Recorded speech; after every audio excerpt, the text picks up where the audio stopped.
What is going on, guys? Today I bring you round 4 of Torneio Fechado de Marquês, and you might notice something different. Like, I got an haircut.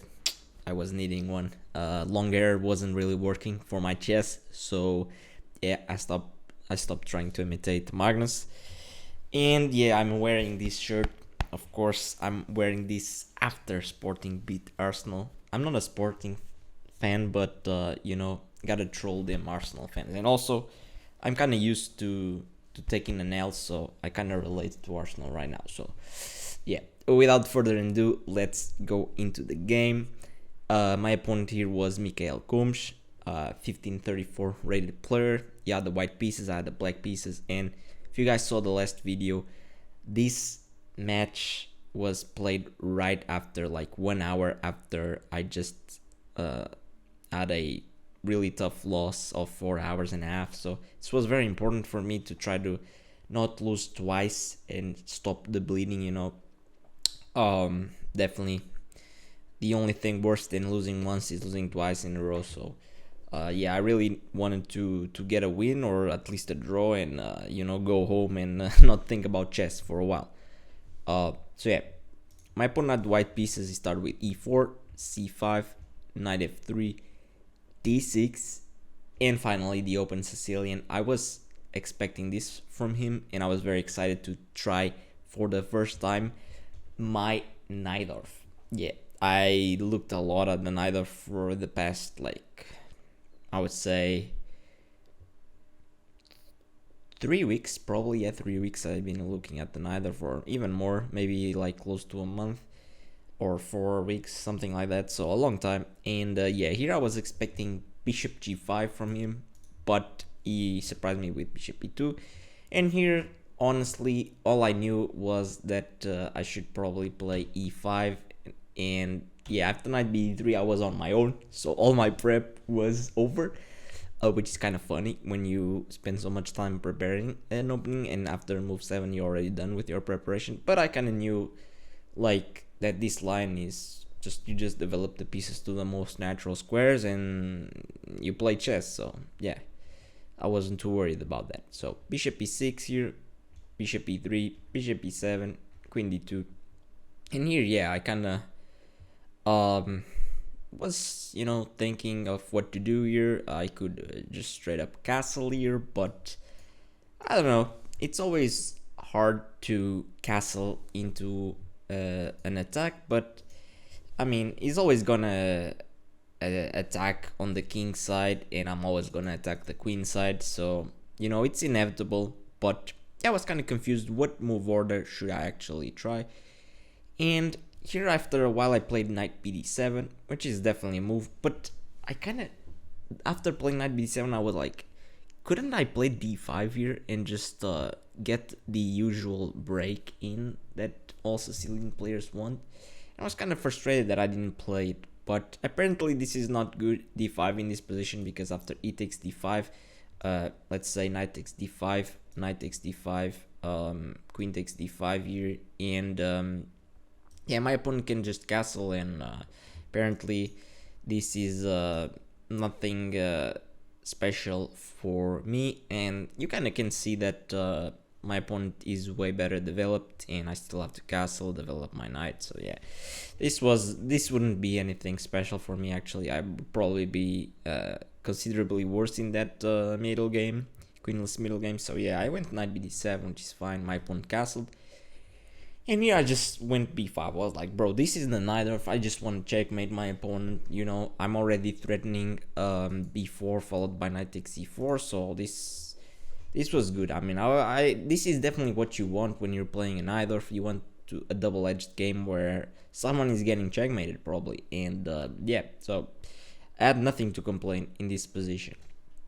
Here my opponent plays f3, which I feel like is a nice move, defending this threat and also planning to start. I played castle finally, and my opponent went g4. So pretty straightforward attack. The engine is screaming b4. Yeah, I of course I considered a lot of moves here, but I didn't see what was so great about b4 in this position. I guess before my opponent has to play something like knight a4 probably, and here, I mean, I don't know.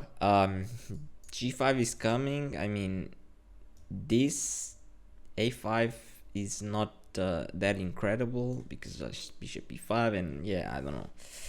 But okay, here I went knight b6, which I definitely think was a nice move.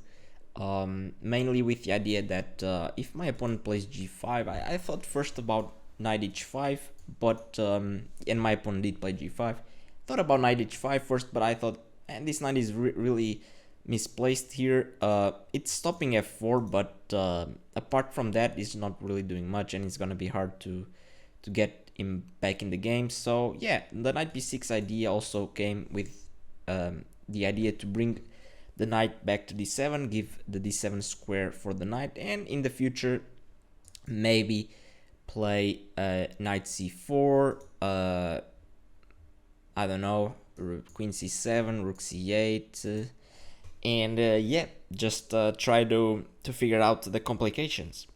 And here my opponent went knight d5, which is a typical move in in these positions in the Najdorf. The d5 square is really the elephant in the room, you know, like everyone is looking at that. He took with the pawn, and here I quickly played knight c4. Yeah, I thought this would be good. I didn't spend too much time on this, which questionable. Okay, my pawn takes, of course. I take back with the c4 pawn, and here, you know, funny enough, there's only one move to kind of keep the game balanced for my opponent, and yeah, the move here that keeps the balance for my opponent is knight a5. Kind of an important move, because not only attacks c4, but is also, you know, looking at the c6 square. So yeah, here I definitely think my opponent considered this because he spent some time here, but yeah, maybe he was afraid of c3, and it is indeed something to be afraid of, because you know, bishop takes g5 here, the king is a little bit open, you know, and it's double-edged, so you know, you have to calculate a lot, and yeah, it's a crazy position, definitely. But my opponent actually went to a1, which is very bad move. That gives me a lot of advantage already. The computer is screaming -2, so pretty decisive advantage, you can say, in the hands of a strong player, perhaps. Not in my hands though. Here I played rook b8, which is the best move, just you know, very natural. And here my opponent played c3. And yeah, here it's a critical position, and probably one of the positions where I spent the most time in, because I realized that this was very critical. I had to be quick with my attack, and yeah, I was looking at 3 moves. The first move that came to my mind that I would play in a blitz game for sure, even in rapid probably I would play this, is queen a5, which is actually one of the best moves. The other move that I considered was knight b6, which is also one of the best moves. And I also considered knight c5, which is a bad move that loses all the advantage. So I considered those 3 candidate moves, and I was trying to calculate which one would be the best. First of all, I started with the one that I liked the most, which was queen a5. But here I just couldn't play this because I didn't know what to do after b3. I thought that b3 would be very annoying, obviously, because after c takes b3, knight takes b3, I have to move my queen again, and I didn't really like the fact that he would bring his knight back into the game with tempo, and this is absolutely lack of understanding by my part, chess understanding, because this position is completely winning for black, and I thought that this would be better for white. So there's no excuses there. I just am a bad chess player that can't even like evaluate the position properly, and this is not too hard. I mean, you just come back to c7, very natural. White's king is super open. I mean, a5, a4 is coming, rook c8. This is like, there's no attack going for white. I think this is already like close to completely losing, and it's not that hard to understand why. I mean, white's queen side is just completely open, and just for this reason, I didn't go for queen a5, because I mean, if my opponent doesn't play b3, how is he gonna defend the a2 pawn? I mean, king b1, okay, but knight b6, let's say takes, rook coming to b8. I mean, this looks super unpleasant already. Also, here the best move is knight c2, but I mean, this is like, you're sacrificing this pawn maybe to go knight b4, yeah, and yeah, I mean, this is, I mean, if someone is better, it has to be black, right? I mean, I just want a pawn, I have an attack, so crazy. But indeed, I didn't go for queen a5 because of b3, and that just shows that I have a very poor understanding of the game of chess. And I didn't go for queen a5. Then I was thinking of knight b6, but it's kind of weird, because with knight b6, okay, I'm maybe threatening something like knight a4, but I don't know, it felt like a weird move, and I really couldn't see what I would do after this. I just had like a blank expression. I just, okay, I calculated this, but yeah, I don't know, this didn't feel like anything special for me, which then again shows the lack of understanding, because this position, I mean, come on, I'm the only one attacking, and like, white is nowhere near my king, so I mean, whatever, ridiculous. And of course, just like in the other game, I ended up playing the worst move, which is knight c5. My idea with knight c5 was that on something like king b1, I was expecting to play knight d3, and I have a lot of pressure on this b2 pawn. I was thinking something like b3, and I would play queen a5 now, and yeah, I thought about all of this and how crazy it was and how winning I was, and you know, I spent all this time calculating the other stuff, and I was like looking at knight c5, is this good? I mean, and then I thought, what about, of course, if he takes the knight? And I thought, okay, he takes the knight, I take back, and this is a very big threat on g5, so he probably has to waste some time defending, and then I can attack, and indeed that is what happened. But let me just go back. Also, I was looking, I have to tell you guys what I was looking at with queen a5 as well, because this was crazy. Now I'm remembering. After queen a5, I was also calculating b3, pawn takes on b3, knight takes on b3, and I was calculating something like rook takes on b3, and after a takes on b3, here I have like a perpetual check, c2, a2, and like my opponent going here looks risky, like queen b3, but okay, it doesn't lead to a perpetual. But I was looking at something like this, sacrificing my rook to try to give a perpetual and stuff like that. So it's ridiculous, you know. You're looking at a perpetual in a position that you're better, but I didn't want to draw. I wasn't playing for a draw, and that's like, I saw that I had this kind of perpetual, but I thought like, oh, I'm not gonna go for a perpetual. I should be better. I should try to find an attack or something like that. But you know, I ended up playing knight c5, and after bishop takes c5, d takes c5, my opponent plays h4, which is a very natural move defending my threat.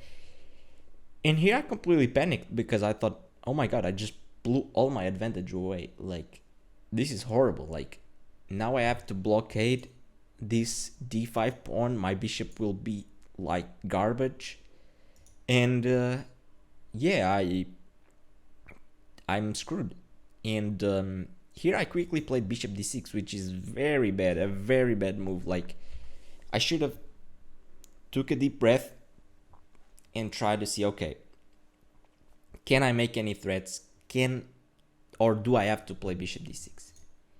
And here, if I thought for a bit more time and I didn't panic, I would play queen b6. And queen b6 at least poses a question. Of course, white can't go d6 because if I can just take, the queen has to guard the b2 pawn, otherwise it's just checkmate. So here my opponent would have to make a move like king b1, and now I can probably play rook fd8, and this position, it's weird. I already prefer white because I feel like I no longer have like a huge attack, and it's gonna be hard with this bishop versus this knight. Although this knight is also a bit awkward because it can't really go to c2 easily because there's always mate on b2. So it's kind of a weird position here where both sides have are struggling to come up with an attacking plan at least. But here I quickly played bishop d6, and this just allows my opponent to play knight c2. And I played queen a5, and after knight a3, here I already wanted to resign. I'm not even kidding. I thought that here I could just resign. I thought that I was completely lost. Just positionally speaking, I'm completely lost. Like, and the computer always finds some weird stuff. Here finds like e4, which, I mean, this is really weird. With this c4 pawn hanging, just sacrificing another pawn. I mean, I don't know, because he's attacking c4 pawn, and of course if I defend the pawn, he can attack it with the queen, and there's no way I can defend the pawn twice. And when this pawn falls, like, my bishop is threatened. Like, honestly, here I already wanted to resign, which is kind of crazy. Like, I was so pissed off. I was like, I can't believe I just lost 2 games in a row like this, out of nowhere.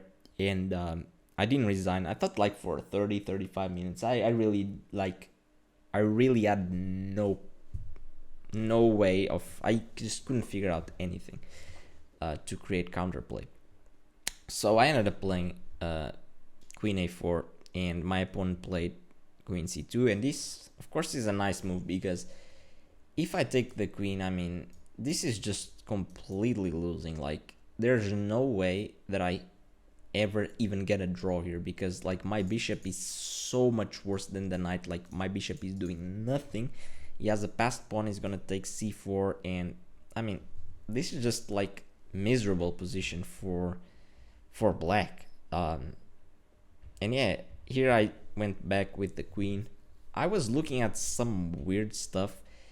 Like, I was kind of trying to make work, like if he attacked the pawn this way with queen e2, I was kind of thinking about rook b4, which is absolutely crazy. But I spent a lot of time trying to figure out this position, but of course this is just completely lost. There's nothing for me here. I even thought about something like b3, trying to prevent checkmate, but there's absolutely nothing. Like, he's just gonna run away. But yeah, he played queen c2, I played queen d7 here. He took the pawn. Yeah, rook e8. I mean, I tried something, and here I played rook takes b2, like, F it. I don't know, like, I was so pissed. I was just I wasn't trolling, but like, okay, this, like, it's very, like, there's nothing here to show. I mean, I was trying to find a cheapo and a trick, but my opponent is better than that. He's not gonna fall for a cheapo, and he had a lot of time on the clock as well. But here, yeah, just you know, trying to survive here, and just nothing, bro, nothing. And bro, this game like lasted 4 hours as well. I don't know. I don't like to resign, as you guys know, but sometimes it's just you know, just throw the towel in, like the boxers do. Just throw the towel, bro. Just you had enough, bro. But yeah, here, yeah, I had a final cheapo here with bishop takes c3 check is the final cheapo.